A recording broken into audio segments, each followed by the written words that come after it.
Rivian just launched their 2026 quad-motor R1S and R1T, a 1,025 horsepower 0 to 60 monster that competes with some of the best supercars ever made. Hustling to 60 miles per hour in as little as 2.5 seconds, despite its well over 7,000-pound weight class, this thing moves. And I was fortunate enough to snag a demo drive on launch day.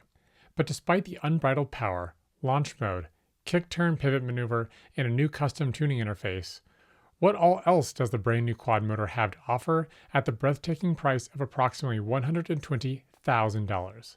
Other than raw power and a few party tricks, this quad motor Rivian only has a few visual flourishes that most people likely will struggle to justify.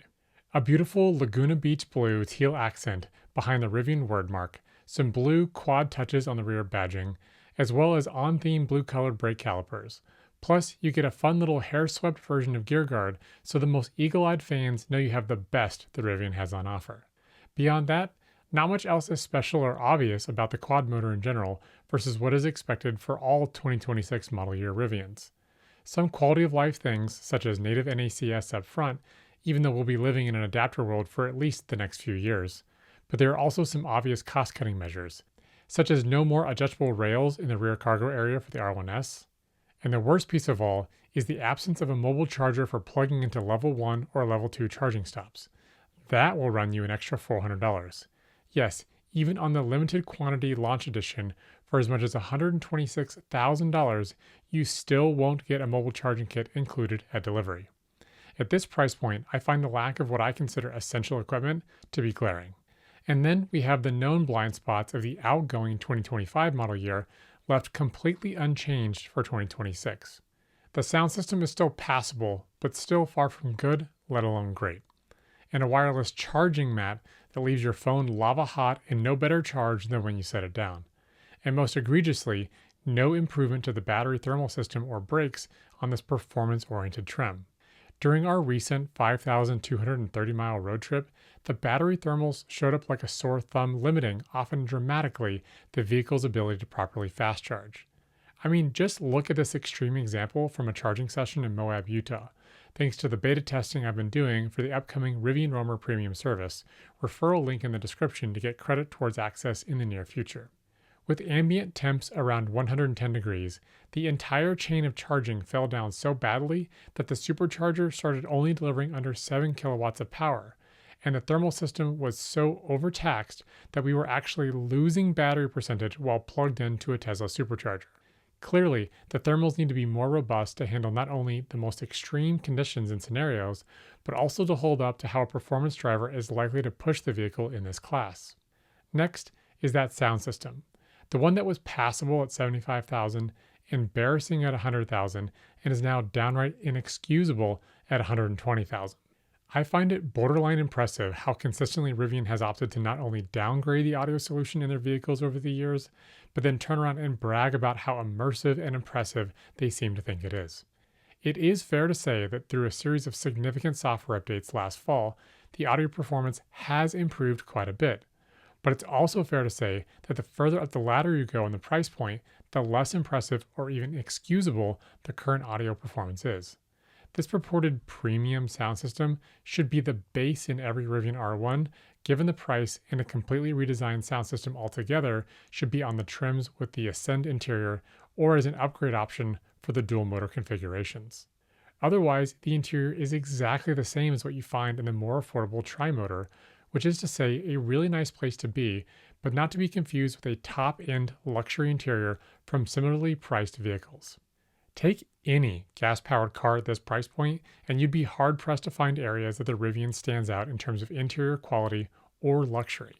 And while there are more premium materials in the Ascend interior, included here and in the tri-motor variant, versus the Adventure interior that is in the less expensive trims, the gap isn't as wide as you'd normally find from traditional automakers. During my brief test drive, the powertrain was indeed impressive in both responsiveness and linear pull. I found it simultaneously more remarkable and refined than even my limited experience in the Gen 1 quad motor powered by Bosch. Other owners who have more extensive experience with the tri-motor would be better equipped to offer feedback in this particular area, as where I was allowed to drive the 2026 Quad-Motor was certainly limited in how I could push the vehicle to the extremes it was seemingly designed for. The biggest party tricks of the new 2026 Quad-Motor, though, are all software-based and slated to be released by September of 2025, but that could very easily slip. Think Turn is the latest take on the originally demoed Tank Turn, allowing the car to maneuver in impressive ways, assuming the soft material you're on can take the abuse.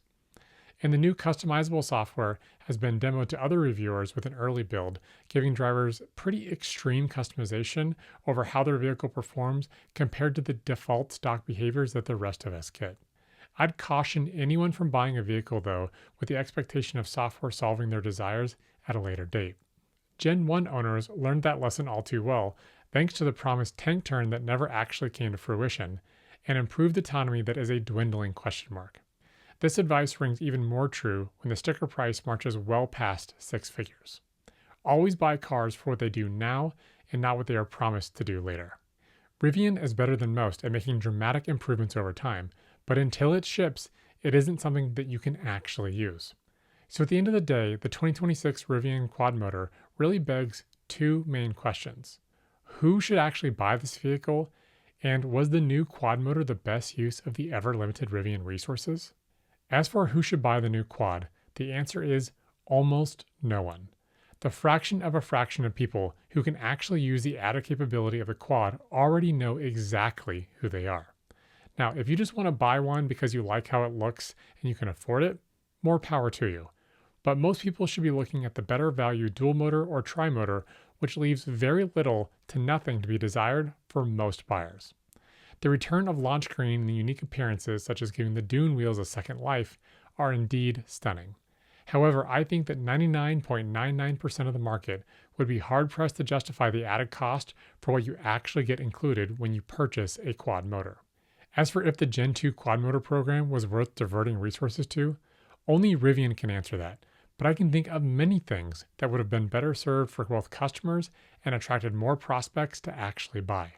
Things like captain's chairs in the second row of the R1S, a much improved sound system, more reliable and bug-free software, the inclusion of CarPlay and Android Auto phone casting, improved thermal management, faster charging speeds, bigger and better brakes for performance trims, and I'm sure you have at least one or two things that you would have loved to see included to make a difference in how you actually use the vehicle. My point here is that there are so many hardware and software improvements that would have had a material impact for owners on their day-to-day lives compared to a halo car that very few people will ever drive, let alone buy. At nearly twice the price of what Rivian charged for the previous generation quad motor, I just don't see enough daylight for it to fight for existence. But it's entirely possible that I'm completely missing the mark here, and Rivian sells quad motor R1s by the boatload. I wanted to extend my thanks to my local Emerald City Rivian Club, as well as Chad Moran from Rivian Roamer, for helping me secure a launch day demo drive for the all-new quad motor. So what do you think? Is the 2026 quad motor everything you expected it to be? Is the total package compelling enough for you to actually take the plunge? Sound off in the comments down below and be sure to let me know. If you're interested in more Rivian news, make sure to subscribe to the Rivian Recap newsletter here. You'll get a weekly email about what's new in the world of Rivian. And here's a video you may be interested in watching next. Until next time, stay curious.